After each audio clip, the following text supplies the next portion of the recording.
Oke, di video sebelumnya kita udah bahas penggunaan 1 tahun Poco F6 yang ternyata masih super worth it.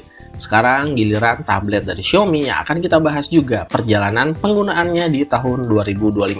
Hai Tengnusa, apa kabar semuanya? Ini dia Xiaomi Pad 6 Long Term Review.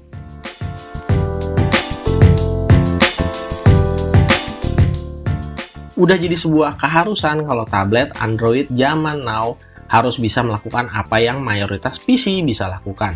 Walaupun levelnya emang belum bisa gantiin 100%, tapi poin yang paling penting di sini, jangan pernah beli tablet yang cuma kayak smartphone yang digedein layarnya doang. Apalagi kalau kalian punya preferensi di produktivitas, hiburan, dan pastinya gaming. Xiaomi Pad 6 udah support sama original keyboard case dan Xiaomi Smart Pencil yang bisa kasih pengalaman lebih dari sekedar tablet batangan. Kalau dibutuhin ngerjain Office dokumen, bisa menggunakan Microsoft Office versi web. Di versi web ini tampilan UI, menu, dan fitur-fiturnya mayoritas ya udah sama persis lah kayak Microsoft Office di versi Windows. Buat ngetik-ngetik yang lebih maksimal, empuk, dan tanpa delay tentu aja sangat direkomendasiin pakai original keyboard case-nya Xiaomi. Yang jadi catatannya di sini untuk Office versi web ini harus dipakai menggunakan konektivitas internet. Untuk nikmatin konten, kualitas layar IPS-nya masih terasa bagus di mata. Ukurannya pas, nggak kegedean, touchscreen, dan refresh rate-nya juga super smooth. Hampir-hampir nggak ada keluhan lah selama saya pakai. Xiaomi Smart Pencil-nya juga bener-bener kepake banget. Mau dipakai untuk coret-coret dan lain sebagainya, pokoknya ini tuh kualitasnya selevel sama tablet-tablet kelas premium lainnya. Salah satu fitur khas flagship yang kepake banget adalah display out. Butuh layar yang lebih gede buat ngerjain project, menonton bareng teman-teman, atau mau lebih puas buat main game, tinggal colokin aja HDMI converter ke monitor atau TV. Mau yang pakai sistem kabel ada, mau yang sistem wireless juga bisa. Kalau kalian butuh dua alat seperti di video ini, link pembeliannya udah saya taruh di bawah video. Nah, nggak sampai di situ. HyperOS 2.0 terbaru dari Xiaomi Pad 6 ini bahkan sampai ngasih fitur wireless external display. Di sini fungsinya bisa ngerubah layar dari tablet ini menjadi external display untuk laptop atau di PC kalian.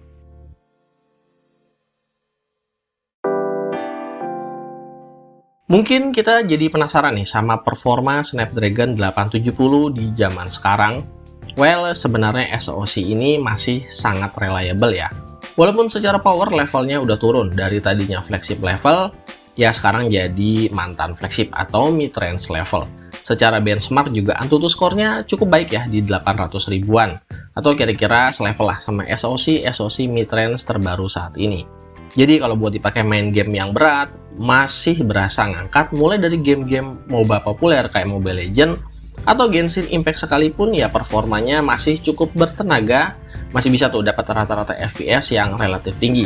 Gak kalah telak lah sama tablet-tablet keluaran terbaru, apalagi tabletnya sendiri punya sistem pendistribusian panas yang sangat baik, efek dari body metalnya yang gede. Jadi selama saya pakai nggak ada tuh ketemu yang namanya overheating. Nah, kalau buat yang punya keahlian lebih nginstal bahan baku dari game-game emulator, tablet ini pasti enak banget karena prosesornya dari Qualcomm Snapdragon. Jadi otomatis bisa lebih operatable dibandingkan MediaTek atau SoC dari brand yang lain. Tinggal dikombo aja sama gamepad Bluetooth dan eksternal monitor supaya bisa dapat lebih puas main gamenya.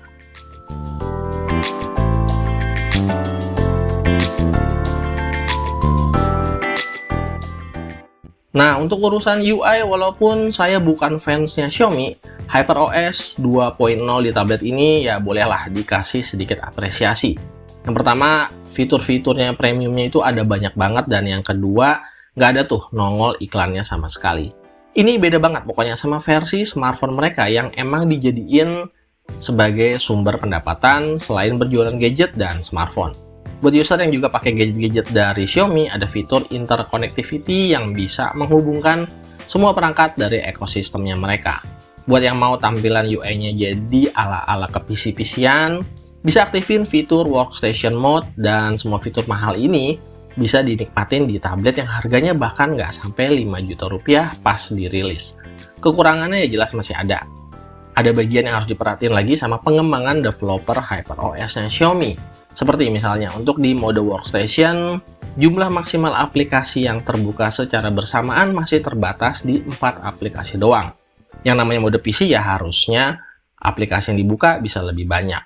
Untuk layout apps Windows juga masih belum matang ya. Kalau cuma buka satu aplikasi di home screen, posisinya bakalan terkunci di tengah dan nggak bisa dipindah-pindah.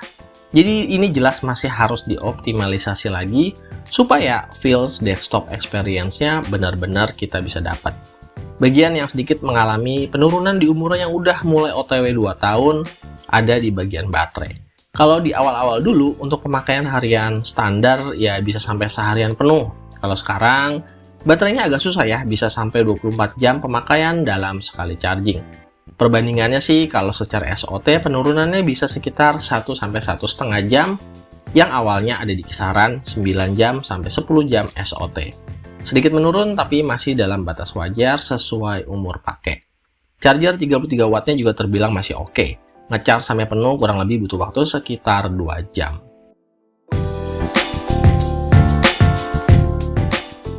Oke, posisinya Xiaomi Pad 6 saat ini udah mau masuk OTW 2 tahun dan menurut saya untuk user dari tablet ini satu-satunya alasan yang bikin kita harus ganti ke Xiaomi Pad 7 atau tablet lain dengan spek lebih tinggi hanya ada di sektor performa.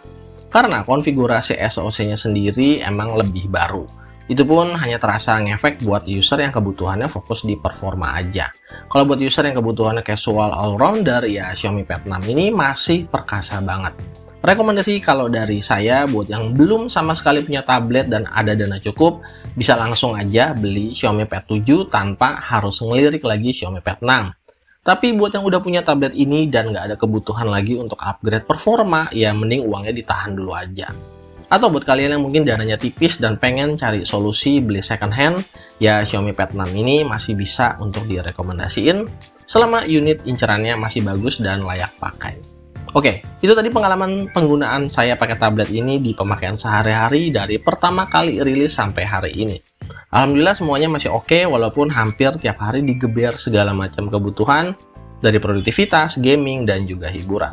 Kesimpulannya, saya puas banget sama performa Xiaomi Pad 6 beserta aksesoris pendukungnya. Yuk, drop komen di bawah buat teman-teman di luar sana yang juga pakai tablet dari Xiaomi ini.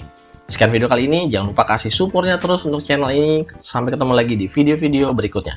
Hai teman-teman, pamit and step in out. Thank you.